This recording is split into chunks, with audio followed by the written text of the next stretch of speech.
செல்லமுதின் மேலான முத்துக்கணியன் முத்தமிழே, முத்தமிழுக்கு முதல் வணக்கம். அவையோர் அனைவருக்கும் அகம்பின அன்பு வணக்கங்கள்.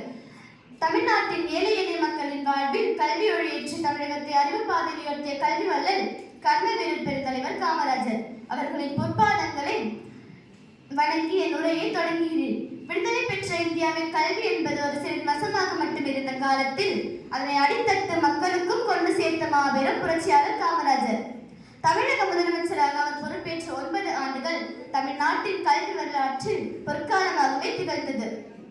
ஒவ்வொரு கிராமத்திலும் ஏழை குழந்தைகள் கல்வி கற்க வேண்டும் என்பதற்காக ஆயிரக்கணக்கான தொடக்க பள்ளிகள் திறந்தார். 1 கிலோமீட்டர் தூரத்துக்கும் தொடக்க பள்ளியும் 3 கிலோமீட்டர் தூரத்துக்குள் நடுநிலை பள்ளியும் அமைய வேண்டும் என்று அவரது தொலைநோக்கு திட்டம் இதற்கு முக்கிய காரணம்.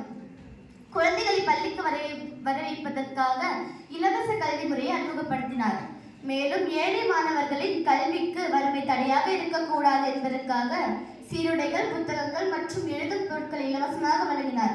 காமராஜர் கொண்டு வந்த திட்டங்களிலே மிகவும் புகழ்பெற்றது இலவச மதிய உணவு திட்டம். பொருளாதார சுமையால் தங்கள் குழந்தைகளை பள்ளிக்கு அனுப்ப முடியாத பெற்றோர் தங்களின் குழந்தைகள் பசியாறி படிப்பார்கள் என்ற நம்பிக்கையுடன் பள்ளிக்கு அனுப்ப தொடங்கினார்கள். இதுவே தமிழகத்தின் பள்ளி சேர்க்கை பல மடங்கு அதிகரிக்க காரணமாக அமைந்தது.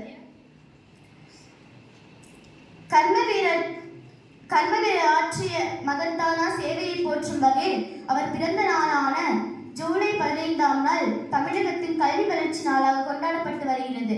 இன்றைய நவீன தமிழகம் பெற்றிருக்கும் கல்வி வளர்ச்சிக்கும் அறிவியல் முன்னேற்றத்திற்கும் காமராஜர் விதைத்த விதைகளின் அடிப்படை காரணங்கள். கல்வி கண் போன்றது என்பதை உணர்ந்த அனைவருக்கும் வழங்கிய அண்ணலின் புகழ் என்றென்றும் போற்றுவோம். வாய்ப்பளித்த அனைவருக்கும் நன்றி. வாழ்க தமிழ், வாழ்க காமராஜர் புகழ்.